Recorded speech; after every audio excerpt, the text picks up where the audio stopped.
Bon, ben alors on dit bonjour déjà. Bonjour. Bonjour. Donc on va vous présenter Terre d'Accord. Alors ce parc, ce n'est ni un jardin, ni un parc de sculpture, c'est les deux à la fois, et sans doute plus que ça. C'est venir dans un endroit où on rencontre une œuvre d'art qui vient nous parler d'humanité. De cette humanité que nous portons sans doute tous au fond de notre cœur, à laquelle nous aspirons. Nous en sommes. Nous en sommes.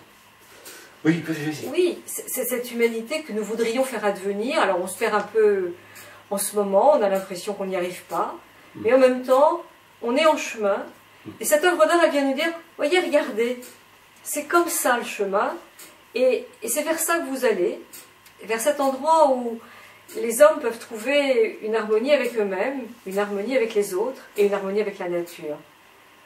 Alors c'est elle qui le dit, et je vous invite vraiment à le rencontrer, parce que les sculptures sont assez malines, elles font le job, et souvent elles vous emmènent dans ce voyage-là. Enfin, c'est les gens qui viennent, qui nous disent et qui nous le racontent. Un petit peu les sculptures aussi. Et moi, ce que j'espère, c'est que ces sculptures puissent, pour certaines d'entre elles en tout cas, nous amener aussi à un point qui est particulier, on le ressent parfois dans la vie, où on est à la porte du mystère en fait.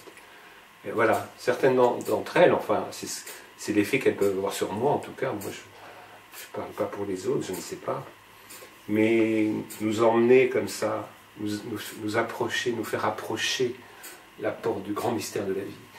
Et voilà. Alors Terre d'Accord, c'est un lieu qui a été créé autour d'un jardin d'art, qui est le jardin du sculpteur Robert Arnoux. Voilà, c'est lui. et ce jardin, en fait, il a été créé sans qu'on l'ait voulu. Je m'explique. Il y a 8 ans, on était en région parisienne, et puis tout d'un coup, comme ça, on a eu envie de partir et de rejoindre ce pays merveilleux où on s'était mariés il y a de nombreuses années à Varangeville. Et on a découvert un endroit superbe, une maison, une longère, un parc de 2 hectares, et à aucun moment on ne s'est dit, on regardait des sculpteurs, présentait ces sculptures dans plein de très très beaux jardins partout en France et à l'étranger. Et on ne s'est pas dit que ça va être un endroit super pour nos sculptures. C'était peut-être dans un petit coin de ma tête, mais voilà, ça s'est fait, voilà, chemin faisant, il y en a une qui s'est installée, très gentiment, et puis 2, et puis 3. Et puis on a eu un jardin, un espace qui n'était pas vraiment paysager dans ce jardin, qui était déjà très paysager, oui. très planté. Et à ce moment-là, on s'est dit... Qui était le seul endroit, un petit peu... Ce jardin appartenait à un monsieur qui s'appelait Joël Santoni, qui était un metteur en scène connu, puisqu'il avait créé une famille formidable à la télé, et qui a eu beaucoup de succès. Et il avait un talent inouï pour le jardin en particulier aussi. Et dans ce jardin qu'on aimait bien, qu'on aimait beaucoup même, il y avait un endroit quand même qui manquait un peu de respiration, qui était... pas ennuyeux, mais il avait besoin de faire quelque chose. Et là, il se trouve qu'on a un ami voilà, qui vit dans la France, qui a un très beau jardin à Séricourt, et chez qui j'avais exposé, et qui était également paysagiste. Et ensemble, on a construit un projet autour de ce qu'on appelle aujourd'hui le Jardin du Feu, qui est un projet qui met en scène l'histoire du feu, l'arrivée du feu sur la Terre, le volcanisme, mais aussi évidemment le feu des hommes, comment les hommes ont apprivoisé le feu, et c'est au travers de 3 cercles paysagers qui racontent l'histoire du feu, jusqu'à ce feu des hommes qui présente 22 personnages à taille humaine autour d'un feu. Voilà. Et voilà, donc c'est le premier jardin que nous avons véritablement paysagé nous-mêmes. Et le paysagiste, il s'agit d'Yves Gosse-de-Gore, hein, j'ai oublié de le citer. À Séricourt, les jardins de Séricourt, si vous allez dans le Nord, ne manquez pas, entre Amiens et Arras, c'est très contemporain, très beau. Superbe. Et donc, premier jardin et première ouverture de notre parc au public, ce qui n'était pas du tout dans nos projets. Et là, il y a un petit miracle. Les messieurs, les dames, les enfants qui viennent, ils sont saisis par quelque chose d'un peu impalpable. Ils aiment venir dans ce lieu. Et là, on se dit quand même, Ils sont touchés. qu'est-ce qu'on fait? Ils sont touchés. Qu'est-ce qu'on fait? Et donc, c'est à partir de là qu'on a aménagé finalement le jardin de l'eau, le jardin de la terre, et puis qu'on a complètement construit là 2 jardins qui sont les jardins du ciel de la terre. Donc, les 4 éléments sont présents. Et ce parc, de fait, il raconte l'histoire des hommes, des femmes, des enfants, de la naissance jusqu'à la fin de la vie et après, au travers des temps fondamentaux de la vie des humains. Oui, des temps importants qui sont des temps universels, c'est-à-dire la rencontre amoureuse qui donne naissance à un enfant, la naissance d'un enfant. Le groupe social. Oui, donc ce jardin dit en fait les moments qui sont des moments universels de notre présence au monde, qui est évidemment l'arrivée d'un enfant, la rencontre amoureuse qui va donner naissance à cet enfant, les premiers pas d'un enfant, qui est un moment assez fondamental dans la vie, puisqu'on apprend l'autonomie de la marche, mais aussi le groupe social, et etc., jusqu'au moment où on devra quitter cette terre avec une proposition artistique autour de l'après aussi. Voilà. Donc, voilà. Je pense que tu peux enchaîner. Je peux enchaîner. Donc voilà. Donc ça, c'est le cœur, le poumon, le lieu de la création, qui est en permanence un lieu de création. Pour Robert, pour moi, pour les personnes Ce qu'on a oublié de viennent. dire, c'est qu'actuellement, il y a à peu près 60 personnages taille humaine dans le parc. À terme, il y en aura près d'une centaine. Le parc fait 2 hectares et il y aura une grande cohérence au niveau de l'ensemble. Alors ce parc, une des questions, c'est est-ce que ça se visite? Quand? Quoi? Comment? Alors, est-ce que ça se visite? Oui. Sous forme de balade comptée où Robert ou moi guidons. Et donc on vous emmène dans notre histoire, dans l'histoire des sculptures, dans l'histoire du jardin. On espère vous faire passer un moment, vous emmener en voyage en fait, au pays d'une humanité qui est peut-être celle de demain, un peu plus grande que celle-là où nous sommes aujourd'hui, puisque c'est ce que l'œuvre d'art nous dit, nous raconte. Alors le camp s'est ouvert tous les premiers dimanches du mois de mai au mois de novembre, à 15 h, réservation sur billet web, vous tapez Terre d'accord et vous allez trouver toutes les dates. Il y a des tarifs adultes, des tarifs réduits, des tarifs pour enfants. Donc ça c'est vraiment, je dirais, la proposition de base. Nous y accueillons des groupes ou des collectifs, des petits groupes, à partir de 5-6 personnes.